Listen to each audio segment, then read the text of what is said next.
Hi everybody, so I just quickly wanted to talk about networking.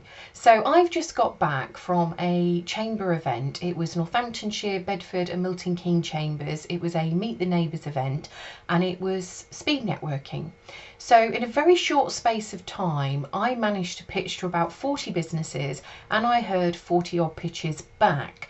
Now you don't normally get to hear that many pitches in a day, so it really got me thinking about the power of the network pitch, and those that do it really well, how positive I felt about them and their business and how memorable they were to me compared to those that didn't deliver it very well, that I've probably already forgotten who they are and what they do, sadly. So it really got me thinking about what makes a good network pitch. And part of that is what makes a bad network pitch. And for me, the bad pitches are the ones that are overselling, too complicated, provide too much technical information, or are unclear in some way about what it is that they do and what problems they solve, but also that are maybe delivered badly. So those that are great pitches tend to be simple, direct, delivered well, delivered in an impactful way that says to me, this person is interesting. It's left me with a positive feeling in some way. I am interested enough to want to talk to them further, because that's the purpose of the network pitch. It is not to sell every product that you have. It's not to sell every solution you have. It's not to sell to every single person in the room. That's where you make it too complicated. The key is to keep it simple and create something interesting. So for example, my pitch today was focused around profit and opportunity. I'm not going to do my full pitch, but the feel of it was that I work with my clients in two key ways. One from the front end of their business, which is around vision, planning, strategy and infrastructure.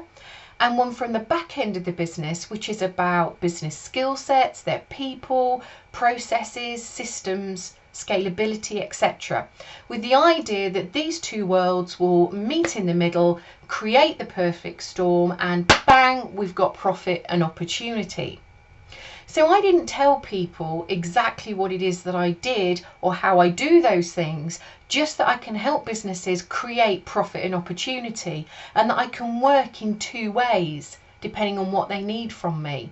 Now I hope that those people that I pitched to today will remember me, that it was impactful enough for them to remember who I am and what I do, or certainly have some form of recognition next time that we meet.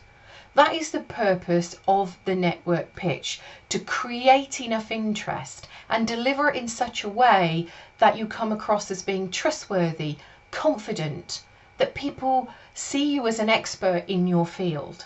Now, if you have trouble with creating the network pitch, really think about what it is that you've done for your customers in the last, say, 12 months and pick out some highlights and focus in on those areas, because clearly they're areas that you excel in.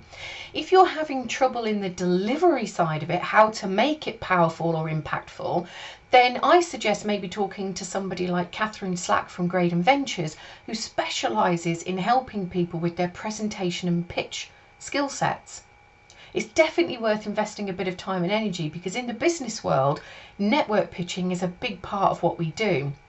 Now, I don't always get up and get it right. Sometimes I fluff over my words because sometimes we have bad days. But the thought process around it is to be clear what it is that you want to get out of it. Today, I wanted people to be left with a feeling of positivity, that I was somehow dynamic and that I could help them get this profit and opportunity into their business, because that's what most businesses are looking for. Now, how I do it is going to vary, doesn't matter. So I hope that I've left them with enough recognition, and I know that the people that delivered good pitches to me today, I will remember. I will remember who they were, I will remember what they say, and I certainly did talk to people afterwards that had that level of interest that enticed me enough to want to talk to them further.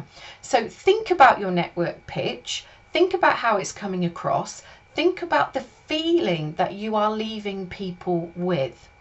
And as I say, if you need a little bit of extra support, then speak to Catherine. I'm sure she'd be delighted to help you. So that's my 2 pennies worth for today. It's about networking. It's a big part of doing business, and getting an impactful, powerful pitch is really going to help. So good luck with your pitching.